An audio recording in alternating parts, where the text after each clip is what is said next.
Hello folks, I just want to make a video on how I installed my OmniSlotBox into my track. Before I got the slot box, I downloaded the manual, read through it, okay, and decided I was going to need 2 power taps installed on my track. So before we began, let's show you the tools I used. First, I got this 1.5 inch saw hole cut drill bit, drill, pair of scissors, a Sharpie, some masking tape, and automatic quick strip wire stripper and cutter. Okay, I determined where I was going to put some 16 gauge wire. The hole cutter, and the stripper I got all from Amazon. Okay. So like I said, I determined where I was going to put my wire taps. And it was down in this first curb section. So what I did, I marked the track off, what direction the cars are traveling, flipped it over,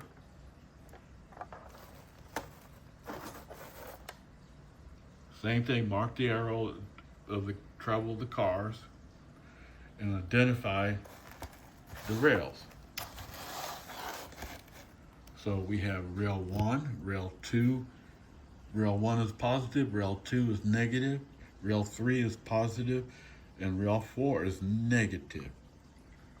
I used color wiring so I wouldn't get confused what was what. So I determined, according to the manual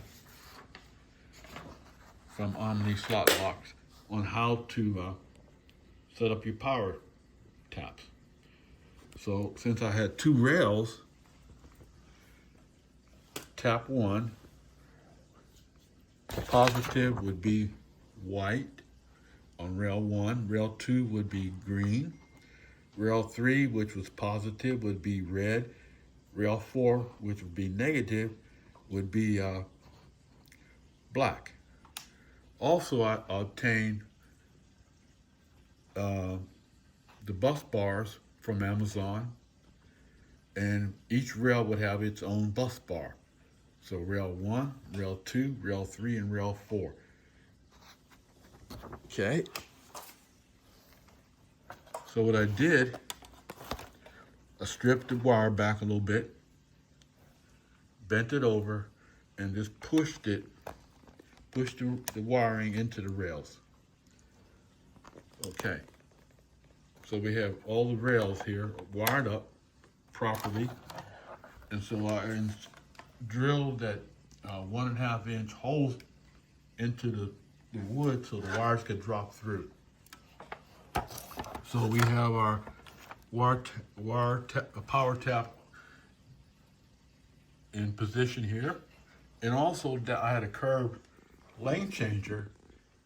Reading through the manual, you have to take out the black wiring over there and remove that, and you're good to go.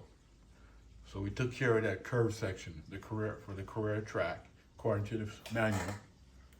Also, I determined I need another power tap over here, and I did the same thing. Marked it off with tape, wired it up, and it inserted back into the track. Okay, after I ran the wiring down to the, let's get here, the bus bars. Like I said, each rail had its own bus bar. Starting with rail 1, rail 2, rail 3, and rail 4. Ran the wires there. Okay. Once I got the unit, I ran the power taps from the OmniSlotBox over here. We have lane 1 and lane 2 So we have the positive is the white wire, the negative is the green wire for lane 1, power tap 2, red wire for positive, black wire for negative. And we ran the wires over to the bus bars. Each color wire has its own bus bar. Like I said, rail 1 is white, rail 2 over here is green, rail 3 is red, and rail 4 is black. Okay, so we got all that wired up. Okay, before I hooked up the wiring to the power taps, I did, and before I installed the modified CUU unit for the OmniSlotBox, I ran the continuity test, and I made a video on that. So everything came out okay, no lights on the tester. Then I had to drill a 1.5 inch hole in the track to drop that the cable that come with the CU and that power 8-pin connector. Drop that through the hole, hooked it up to the OmniSlotBox. And like I said, then everything was okay. The power taps are in. Okay, so everything is hooked up.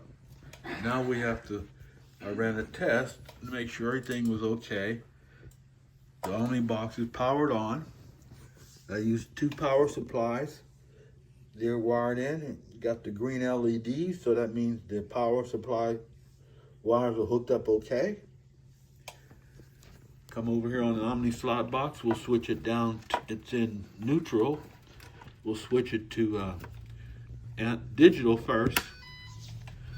Okay, on the power tap LEDs, they're red. Okay.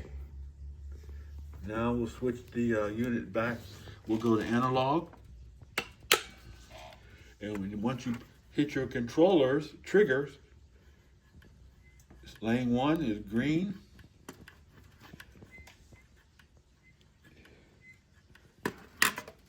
Lane 2, power tap, green. So everything is hooked up properly to the OmniSlotBox. And that's how I did mine, folks. And like I said, I got everything hooked up and correctly running. That's it. Love and peace out.